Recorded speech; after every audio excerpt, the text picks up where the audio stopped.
Welcome to episode 28 of the Motormouth podcast. Before we introduce today's guest, we have to head to the English county that has the enviable honour of being home to the oldest battlefield in Britain.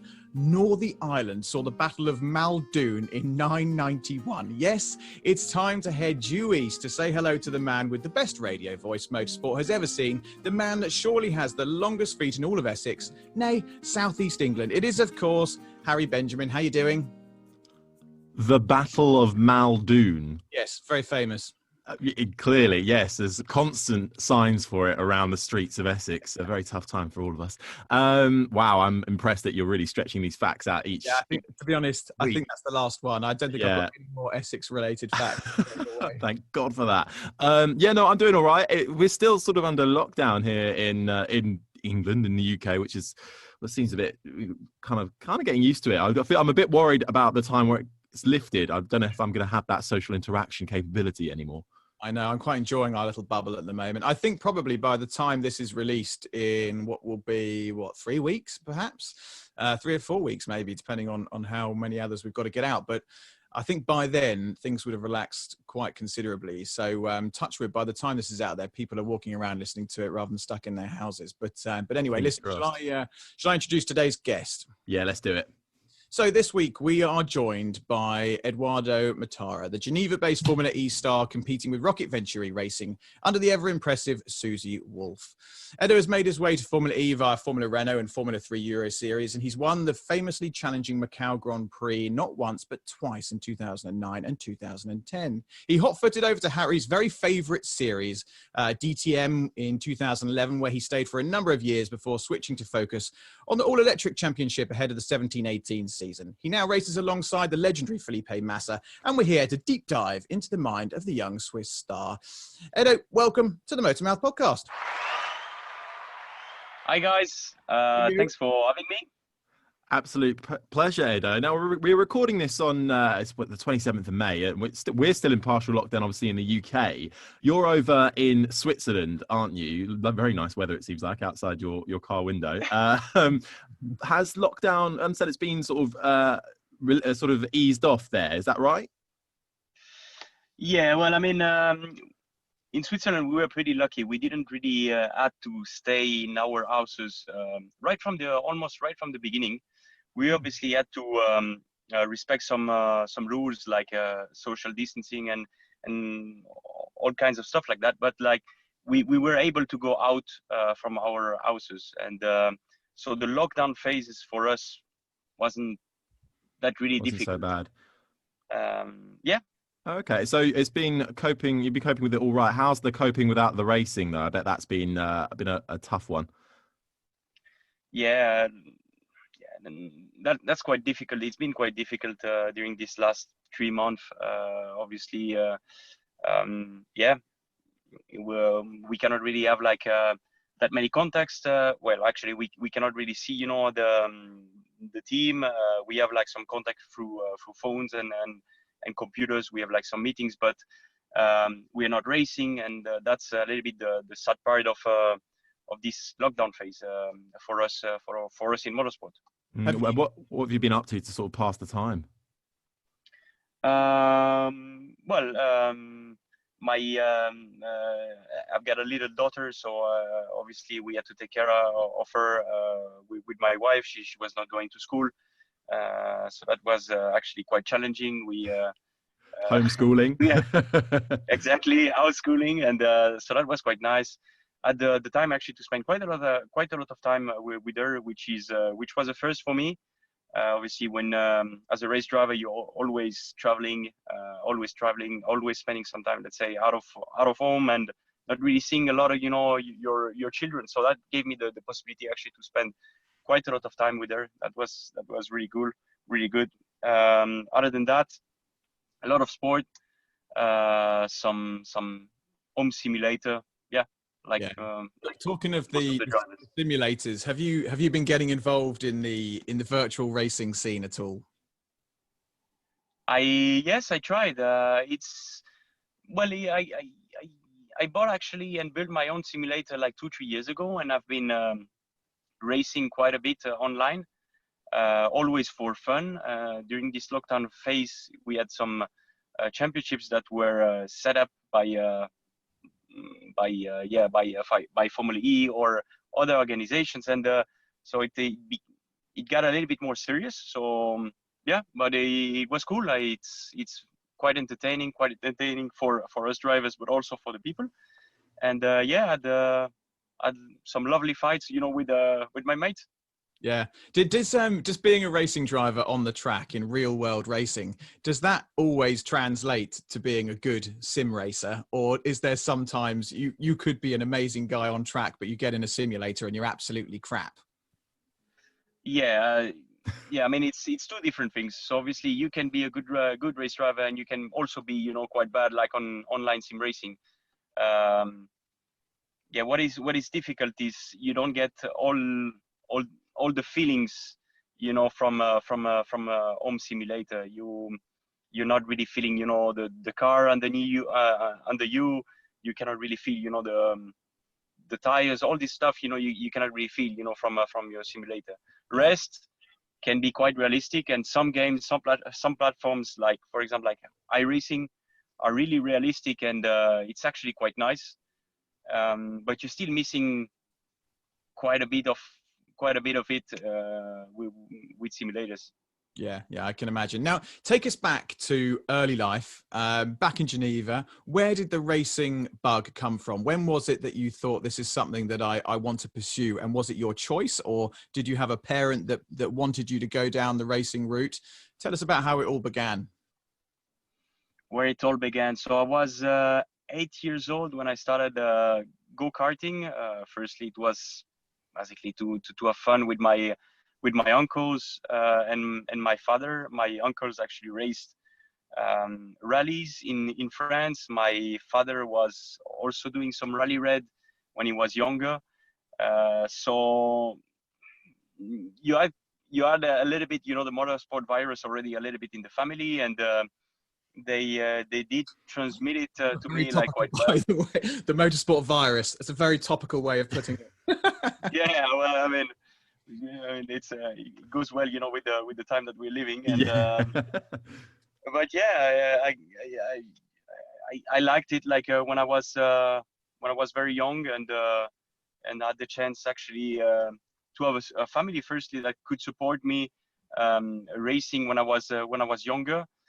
So firstly it was rental go-kart just to have fun with my brother, and then the first national races ended up doing like quite well. So then you do your first international races, also ended up doing like quite some good results also there, and you move on like this. So it's been actually quite some time that I'm racing now. I still have this passion in me, and yeah, loved it. And before we go on further into your career, just to change tack slightly, we heard that two very, very cool facts about your family. One, that your father is a fighter pilot, and two, that your grandfather was a fighter pilot in World War II. So why aren't you? Yeah. So my father, he was not he was not really like in the military. So he's a pilot, and he found basically his own private jet company. He's been really successful. He loves to fly, and ended up actually buying a military practice jet, let's say a fighter jet, and so he's flying that when he's got some time. So he's bought a fighter. He's got a fighter jet that he just takes up for a little cruise on a Sunday afternoon. Flies around the country. Okay, it sounds quite particular, but it's actually the truth. He loves it. Yeah. Can you fly at all? I actually I started like quite some years ago to do my PPL, so the private pilot license. It's the first license that you can that you have to do, let's say, if you trying to get to get into this career. And yeah, I had my PPL but didn't really continue, and then obviously because I didn't fly and didn't practice, I lost it. So I would have to do everything scratch again if I want to start this career again. But loved it. Wow, well, what an amazing fact to have both your father and grandfather flying around the air. But let's go around. Let's go back to racing. So when you started your racing career, what was the dream? Because obviously Formula E wasn't about, so that was surely not on the table. What were your dreams? Was it Formula One, or was it always going to be touring cars? What was the ultimate goal for you starting out? I was always interested in motorsport in general. So I was looking at obviously at Formula One, because obviously Formula One has always been the top of motorsport, and was in front of my TV dreaming of Formula One, watching the time it was Michael Schumacher winning in Formula One, and I was trying to get inspired, from these big champions. And my dream when I was young was to try to get to Formula One. Obviously, I quickly realized it was going to be a really difficult task, and the goal quickly became, when I started Formula racing, the goal quickly became, to become a professional racing driver, to live from your passion. But So always just general. So there was nothing that caught your eye. So then, when did sort of DTM come about then on your opportunity, making your way up through the various junior categories with some incredible success? Of course, you're known as Mr. Macau. So driving around there is pretty much a speciality of yours as well. When did DTM and touring cars come about? Because obviously that's quite a switch from single-seater racing as well.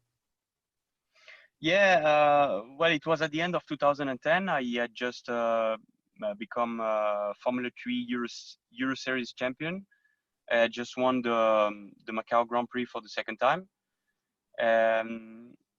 Formula One was not really possible anymore, because I just done a year of GP2 that didn't really go well. I didn't have the money actually to actually pursue, like, let's say, a GP2 career. So that was not really a possibility. And then Audi came. I remember going to Spain at the end of 2010, doing a shootout with other drivers. It actually went really well. Obviously, I was already sort of like connected with the Volkswagen group, because I was racing with Volkswagen engine, and I was a Volkswagen official racing driver, like in Formula 3 in 2009 and 2010. And so they gave me, I went to do the shootout. It went well, and they gave me the possibility to become a racing driver, let's say, a professional racing driver. Could you, for those that aren't familiar with DTM, just explain what sort of series it is for the listeners? DTM is a very German touring car championship. Very, very professional level. Is very, very high. You have you had at that time 2 and then 3 German manufacturers, Audi, Mercedes, and BMW, competing against each other. You had roughly like 8 cars per manufacturer, so we were 24, especially during the best years of DTM. The cars are looking like sort of normal road cars, I would say, with big wings. But if you look underneath, let's say, the bonnet and the shelf, it's actually a carbon monocoque, like it's very close to a Formula car, like a big Formula car. Yeah. And that's the reason why a lot of actually Formula drivers actually did the switch to DTM.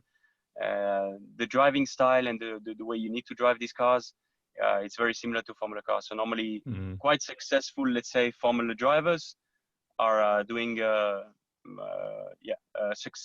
successful switches to DTM. I've always said DTM is a brilliant championship, and you were in it from 2011, obviously. 2016, that was a big year for you. So close to getting that DTM championship with Audi, only missing out by a few points due to it was a technicality, wasn't it, after the Hungarian DTM race. How do you look back at that season, and what ultimately caused you to switch from Audi to Mercedes? Was it that missing out of a championship and just wanting a fresh start, or were there other factors in play? Well, let's say that I had really good times, like in DTM. I had, I think I've got like 11 or 12, 10 or 11 wins, like in the championship. Well, actually, that's a question on the quiz later. So Gave it away. Hope you didn't hear that. Okay. I finished, I finished runner-up like in the championship in 2016, but I also had like some other good years. In the end, you know, it's a very political championship, and I did 6 wonderful years with Audi, and after 2016, I really had and actually had the chance actually to do 2 more years with Mercedes. And after this 8 years in DTM, I really felt, you know, the need to see something else, to develop, let's say, my skills as a driver, to see something new. Yeah. And at that time, Formula E was growing up really nicely. It was a championship that I was looking already on TV, that I was following, and I had the chance actually to join. And I'm very happy actually now to be in Formula E. And how did that opportunity present itself when you moved from DTM into Formula E with Venturi? What was it that led to that race seat? How did it happen? Well, it happened in 2017. So at that time I just made the move from Audi to Mercedes, and I was racing for Mercedes in DTM. It was my first year with them, and Venturi basically called me to do some testing, and they wanted to evaluate me as maybe as a racing driver for them for the 2017-18 season, so season 4. The test went well, and we ended up working together. And was there other people at that test? Was it a shootout, or was it just you that they were focusing on? Yeah. Obviously, there were some other guys, other names. Actually, some are racing in the championship right now. Right. Obviously, because that championship was growing, and a lot of drivers actually want to be part of the championship. Teams like Venturi, they had the possibility to test many drivers and try to get the best, let's say, racing drivers, or what they consider the best option for them. I was lucky actually to do a good test. I remember it was in France, in Alès, and it's my third season with them, and I'm really happy actually to be racing with them. You've had a few teammates over the years in Formula E as well. Now currently partnered with, of course, vice Formula One champion Felipe Massa. What's he like to have as a teammate? You seem like you really get on with him. Yeah, he's a cool guy. We are coming from a similar, let's say, culture.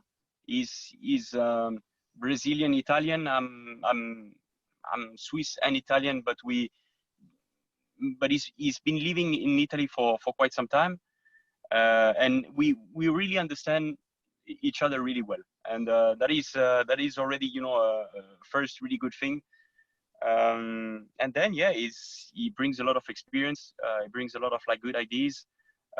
Obviously, he's extremely talented. But this I don't really have to say. He's been a vice world champion, like in Formula One. So he doesn't need to prove anything anymore. And I'm enjoying racing with him. Racing with him. And Susie Wolff has cemented herself as one of the most important people in the paddock. What's it like working for her? What's she like as a team boss? And what's the atmosphere, the culture like inside the team? I would say she's very determined and motivated. And this is something that you can really feel. She's retransmitting, you know, these values, you know, to the team. And I could really feel a big difference actually when she came into the team. She brought like I said, like a lot of determination, a lot of motivation, but also she's really looking at every detail, and she's very precise. And this is something that really probably was missing a little bit before she came, and brought a lot of things. So I'm very happy that she's on board. She made a lot of decisions, and I'm sure some differences you will see like in the future. Yeah. Talking of the future, we don't yet know what's going to happen. As of recording anyway, we don't know what's going to happen with the Formula E season yet. Hopefully we'll still get some racing in. But looking ahead to season 7, do you already have some aspirations? Is it possible to start thinking ahead to season 7 and what might be achievable? It's difficult to answer. I think with the situation that we're having right now, I think it would be good, like you said, to already finish season 6. When we do that, we will have to prepare season 7. It's a long term development project, like in Formula E. Softwares are continuously developed and by the engineers, and it's difficult for me to tell you what we can achieve in season 7. The team is clearly going in the right direction. We can clearly feel that we are more competitive, that we have like better results, but we don't really know what the others are doing, and results depend also quite a lot on what the others are doing. One of the stories to come out recently that you've spoken about is this idea of weight and how much a driver can weigh currently with the Formula E weight restrictions. Talk us a bit about that, because you're finding it quite difficult, aren't you, to really be able to fit that weight limit in a Formula E car. Could you talk us through a bit about what the rules are and where you're finding the difficulties at the moment? Well, it's been quite a big challenge actually for me in Formula E. I don't really consider myself as a big guy, let's say, or as a really heavy guy. I'm 182 so tall centimeters, and I'm weighing depends a lot on the championship. Before I was weighing like 80 kilos. Now I'm weighing like probably 75 to 73 kilos. It's not heavy. No, I mean I don't consider that as I don't consider myself to be a really heavy or really big, and but it's been quite challenging because in Formula E, the weight, we have a weight limit. We have to be at 900 kilos with the car, and so depending on the car that you have, if it's quite heavy, it's very easy to be overweight. And we know in motorsport, weight is a big disadvantage. It's a big disadvantage, when you brake, when you accelerate, when you go through a corner. So you want to be at the weight limit. You want to be at 900. If you're at 910, engineers can already, calculate that you are going to lose a tenth, 2 tenths, 3 tenths, depending on the car that you're driving per lap. And so it's a problem in qualifying because you lose like pure performance, but it's also a problem in Formula E with energy management, because you obviously need more energy, to move more weight. And so in order to be as close to the limit, I've always been overweight in Formula E. I've never actually managed to be with the correct weight. You need to make a lot of sacrifices. The problem is that when you reach a limit, you reach let's say a physical limit. When you go down, let's say, a lot with the body fat, which is the first thing that you're going to try, to cut, there is a limit with that. Then you start becoming like always sick because of that. So it's been quite challenging actually for me. Yeah, it sounds tough because you're like you say, you're not a big guy in the sense that, we got you on video here, and you've got one of those typical things that I'm jealous of, a jawline, and you're a chiseled, slim guy. To think that you can't make the weight seems ridiculous. Is there plans for them to change some of the regulations around this? Maybe, but I don't know if it's been confirmed. They were trying to implement a new driver weight rule. So they, at some point, I heard that they wanted to to implement this 80 kilos weight rule. So a driver with his equipment, but also with the racing seat and racing bucket, seat bucket, sorry, would have to be 80 kilos minimum. If you're not 80, then you need to, if you're not 80 kilos, then you need to add some weight probably on the seat. So I don't know if this has gone through. I would really hope so, because that would actually give me the possibility to have the same chances than pretty much all the drivers. Yeah, that makes sense. Formula E obviously is city centres, often very thin tracks, lots of technical sections.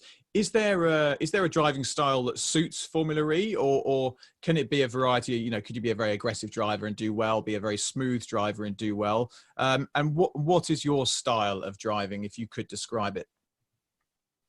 It's a very tough question to answer. Actually, it depends more on the session that you're having in Formula E. So in qualifying, you can push as hard as you can without. I mean, smoothness doesn't really matter. You know, you can be a little bit aggressive with the car. You can really brake late into the corners or accelerate like very aggressively out of the corners. That works. Actually, you can do pretty much whatever you want, like in qualifying. In the race, it's a complete different challenge, because you have the energy management and you need to be very, very smooth. And it takes a little bit of time to actually understand what you have to do in order to be efficient. So in a Formula E race weekends, you're always changing driving style, and this is really difficult. On top of that, you never have always the same power output. So for example, like during the race, you have 200 kilowatt, and in qualifying, you have 250 kilowatt. And you have only 2 laps actually during the entire weekend to prepare for that 1 lap qualifying lap. So it's very tough. For all these reasons, you know, Formula E is a big challenge actually for racing drivers. Yeah, no, it sounds tricky. Just switching across to Formula One, curious to get your thoughts on Formula One. Hang on a minute. Have we lost you?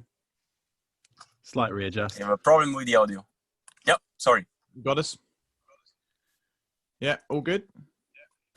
Yep. Cool. Just switching across to Formula One, I'm curious to get your thoughts on Formula One. Is it a sport you still follow?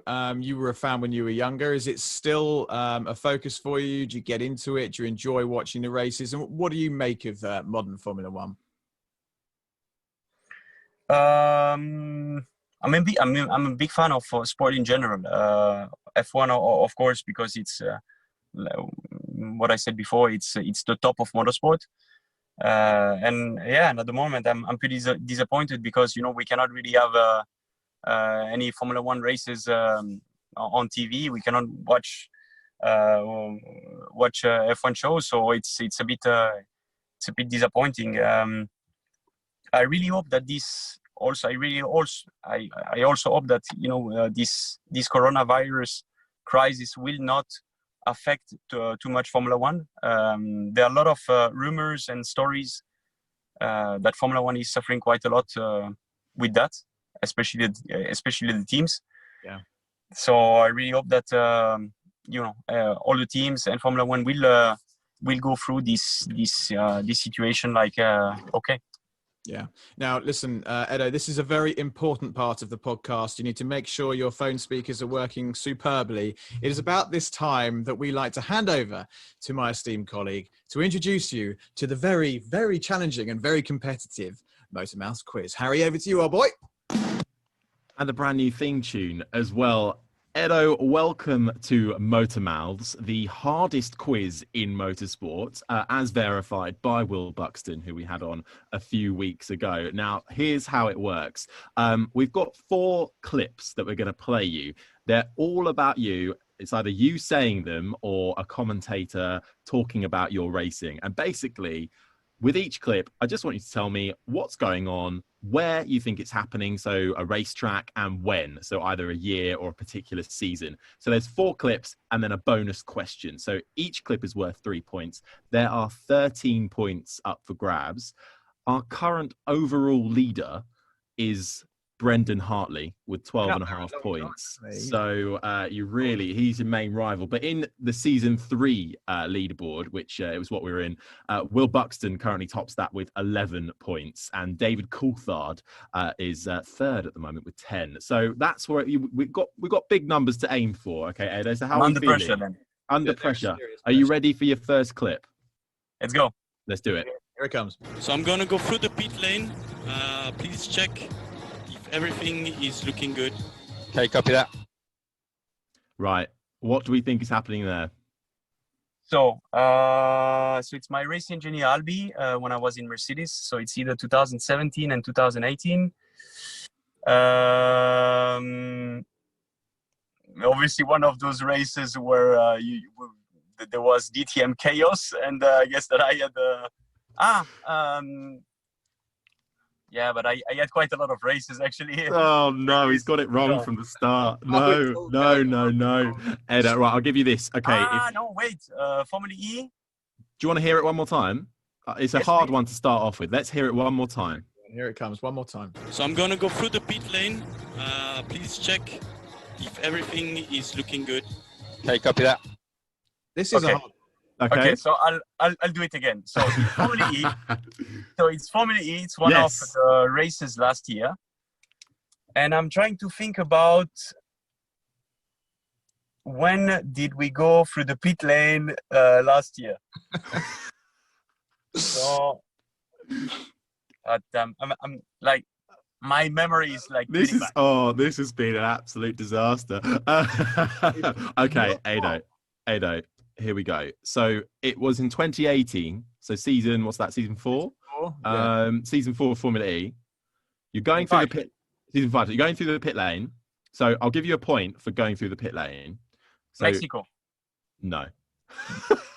I tried. Just shouting out random countries. You'll get there in the end. So basically what's happened is there's a safety car that's come out due to Maro Engel going into the wall, and that has forced all the cars to go through the pit lane behind the safety car in Santiago.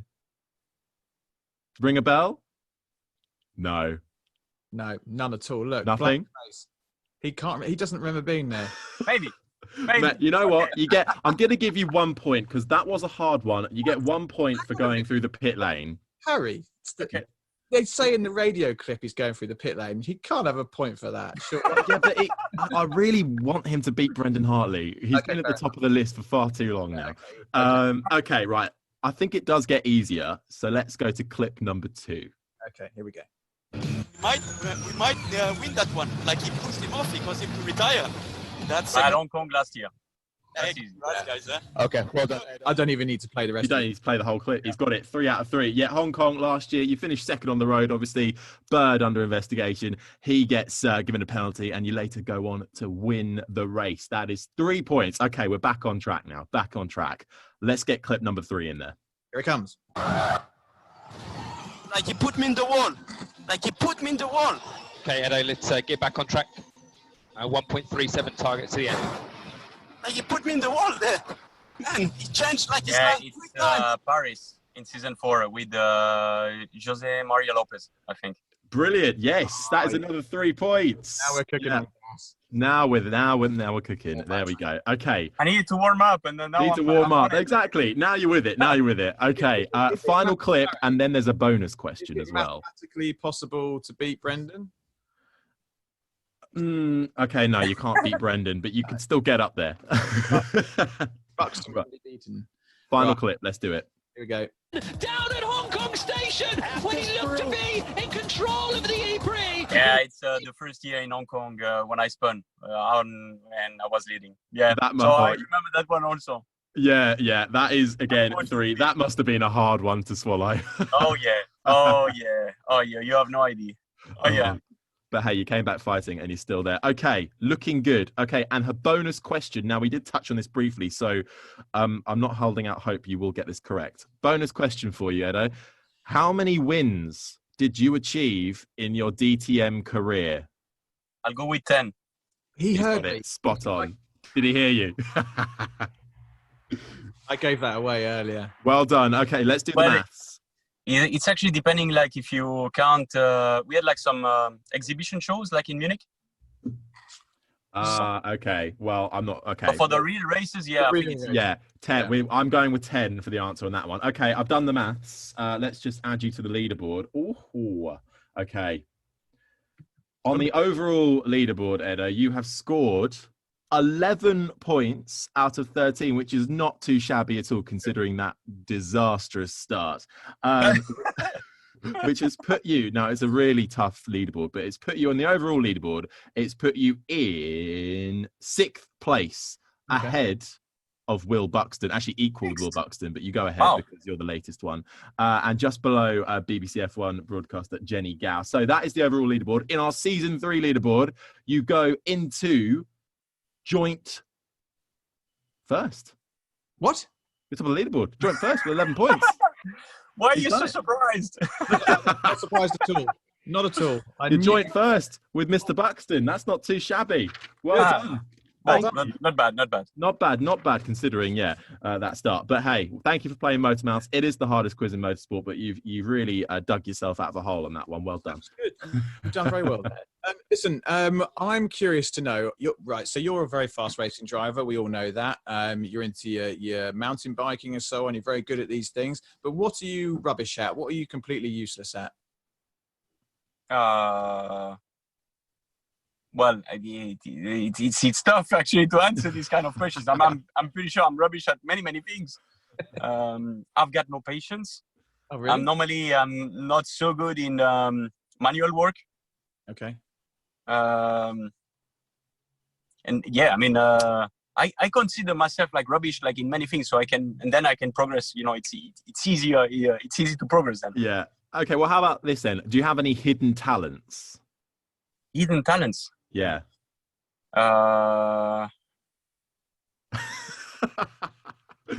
There's that blank face. Should we move on? Well, no, but mountain biking could be a hidden talent because you're into your mountain biking, right? Sports in general. Normally, I'm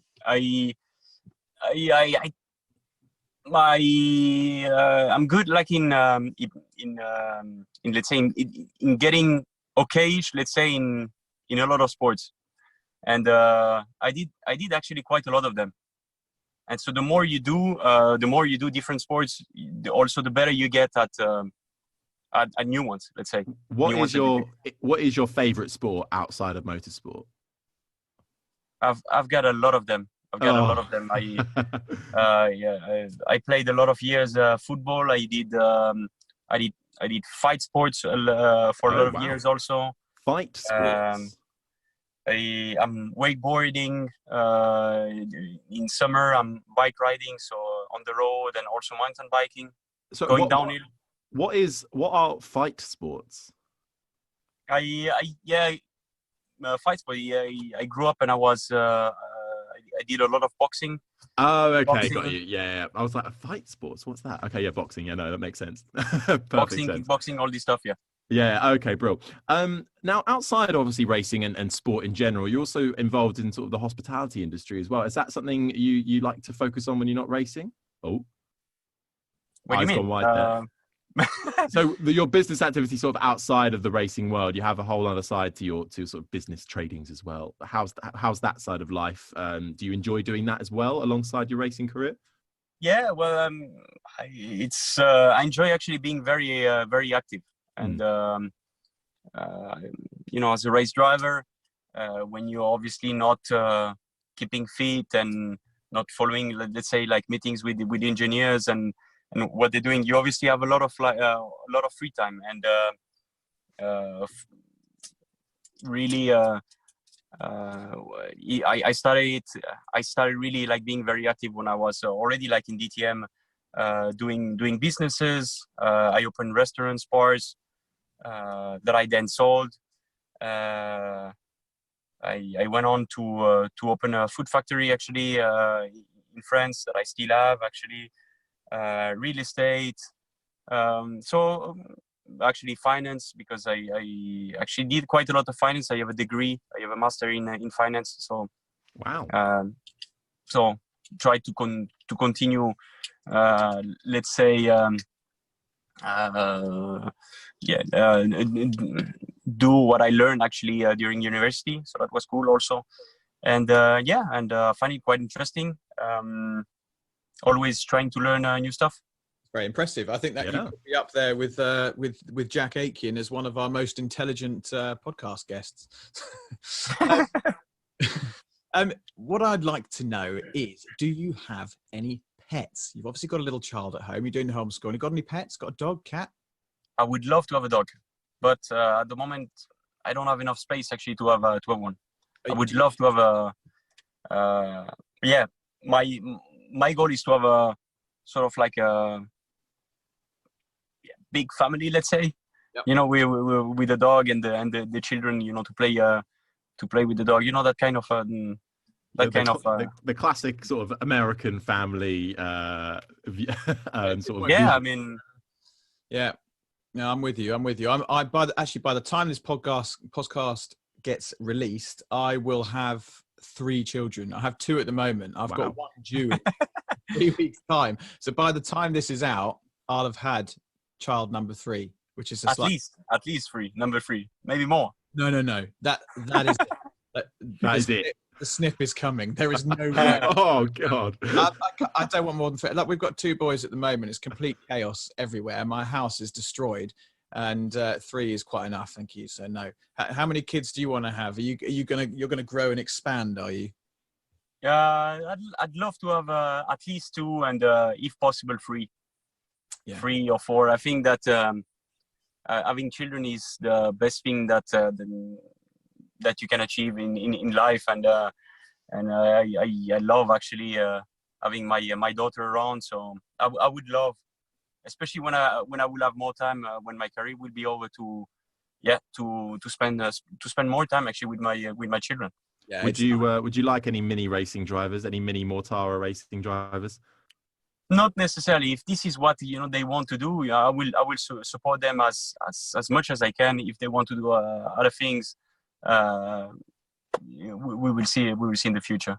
It's weird. Once you become a parent, you start noticing different things. Like, for those that can't see us, Edo is in his car at the moment in a car park, and I'm admiring the child. You can see the seat, the child seat. Yeah. What makes that? That looks very nice. Because we've got 3 now. We've got to fit 3 across the back seats, which is a nightmare. So finding car seats that fit is an absolute disaster. So yeah, it's a nice one. So we've had to end up buying a 7-seat SUV just to fit the troops in. But anyway, this is boring for you, Harry. Sorry. Yeah, no kids. Can't even imagine having them. Well, a few quick fire questions for you, Edo, before we get towards the end. You obviously talk about opening restaurants and having your own food business as well. What is your favorite food? My favorite food, I don't necessarily have one in particular. I love quite a lot of things actually. Pasta, pizza, obviously, because this is coming from my Italian blood. Yeah. Enjoying having steaks, fish, Nice. Whatever is well cooked.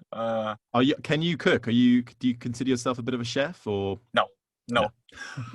I tried, and I had the best lessons from really amazing chefs, but the results were never really there. I hate fish. Stick to the racing. I don't know why anyone would want to eat fish. I don't understand it. It should just be left in the sea. Weird. What? No, it's lovely. I can't believe I'm saying that. I had a couple of years where I was eating only sushis, because I had like sushi restaurants, and I was basically eating sushi midday, eating sushi during the evening. I cannot eat a sushi anymore. 2 or 3 years where I was doing. I bet you felt out. Good though. You must have felt very clean. Joe Rogan, he went through a month of just eating meat. He ate nothing but meat, and he felt incredible by the end of the month. Best he's felt. Really? He was ripped. He was going to the gym loads. He looked amazing. Anyway, we digress. Protein. Yeah, I know. Where will 80-year-old Edu be? What when you look into the future, you're 80 years old. What are you going to be doing? Are you chilling out on your big country estate with your 300 children and your cars and your businesses? What's the long-term dream? my dream would be actually to relax. I don't know, like with a sort of like with a house, kids, grandkids, pets, so dogs. Yeah. Either with a beach house or with a mountain house. Nice. Realistically, I don't think that it's gonna happen because I like to stay active. So I will probably find some activities to do even when I will be 80. What variety of dog would you get? German Shepherd or I forgot the name of this dog. I'd like a very intelligent dog, and actually I googled Intelligent I dogs. googled it, I googled it the other day, and it was Sheepdogs are really intelligent. It won't be a Labrador because they're not intelligent. Maybe, aren't they? they're not bad actually. I've got a black lab who is lovely. He's not intelligent. Well, I mean, he has his days, but overall, if you want an intelligent dog, I don't think a Labrador is the way to go. But a German Shepherd, a big dog, then you're not going to go for a little Chihuahua. No. Like a quite reasonable size. Yeah. To have like a little Chihuahua, like you're going around with it, it's not really for me. No, they're too small. Too small. Okay, well, Edo, we have a final 3 questions that we ask to all of our guests. They're the exact same questions every time. It's just really interesting to see what each of our guests say. Shall I kick off with the first one, Tim? Go for it. All right, Edo. What's got you excited at the moment? Racing again in Formula E. Yeah, nice. Solid answer. Yeah. If not doing what you're doing, racing, what would you be doing? What would I be doing? I will carry on with my businesses. So yeah, doing businesses, whether it's real estate or other, buying. Basically, I'm at the moment. What I did the last 3-4 years is buying companies and trying, buying companies that were maybe not in great shape and try to make them grow. So I did that 2-3 times now. So I will probably do that. Amazing. And final question for you, Edo. What are you scared of? What I'm scared of? Yeah. So it can be creepy crawlies or, spiders, snakes, anything like that. I'm gonna give you a philosophical answer. And we can have a philosophical answer as well. We've had them before. No, but I'm not really scared. I'm not scared about anything in particular myself. I'm more scared for my children, for the future, what they will get. Hopefully they will not go through too many problems, and too many problems can be viruses. It can be many stuff. So I'm more more sort of scared for them. Yeah. Very good. I completely agree. But no, lovely. Thank you very much for all of that. Thank you for your time. It's been a huge pleasure having you on the show. Well done on beating Will Buxton on the podcast. I'm sure he'll be. Let's keep our fingers crossed that we get some Formula E action in season 6. If not, we look forward to seeing you on track in season 7. I'm sure we'll catch you in a paddock towards hopefully the end of this year, if not next year. But Edo, thank you so much for joining us. That's been the Motormouth Podcast.